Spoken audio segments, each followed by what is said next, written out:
Hi. So do you have a child who loves to ask the question why? Why is a great question. My kids used to ask why all the time. Why? We all know that, right?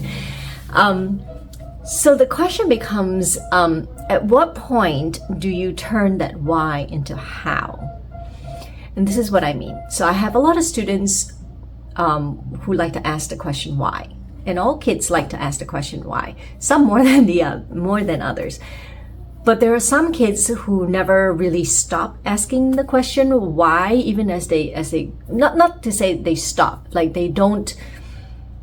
The number of times why comes up doesn't decrease with age.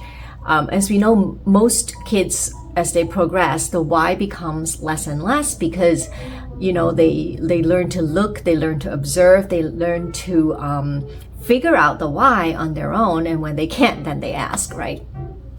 And besides, there's Google, so everybody search things up. What I'm talking about in lessons are when you tell them, hey, you need to use this fingering for this run, and they're like, why? And you explain, well, because you need to get here, and then it helps if you use this fingering, then you get there easily, or see how if it goes this way, whatever the reason, right? There's always a reason for a good fingering. And maybe it comes from just them trying to process it, why it needs to be this way, so that, okay, now I understand, so next time I can apply it. All great things. However, I feel that we need to take that why a little further and turn it into how.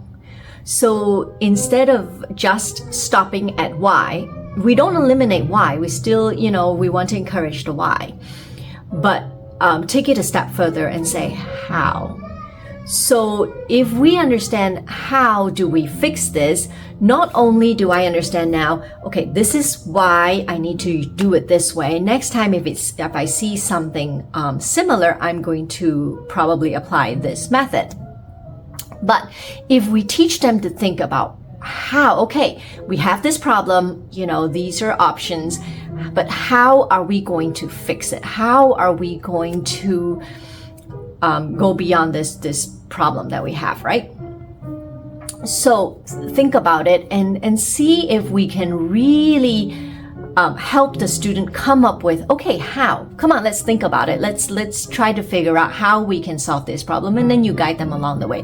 And what happens in this way is that you actually help them to figure out how they can fix the problem themselves, because I don't want to have to hold your hand forever, right? I want to be able to release my students at some point and say, hey, I've given you all the tools you need.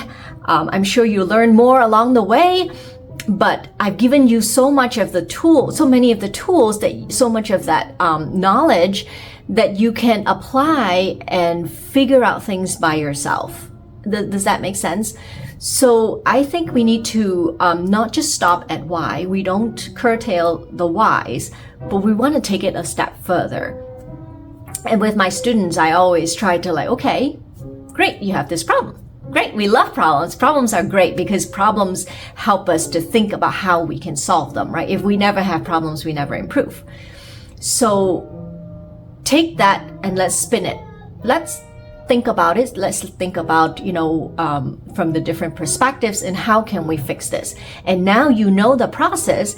Guess what? You can apply this process in your future, right? In other areas of problems that you have, not just in music, but in life.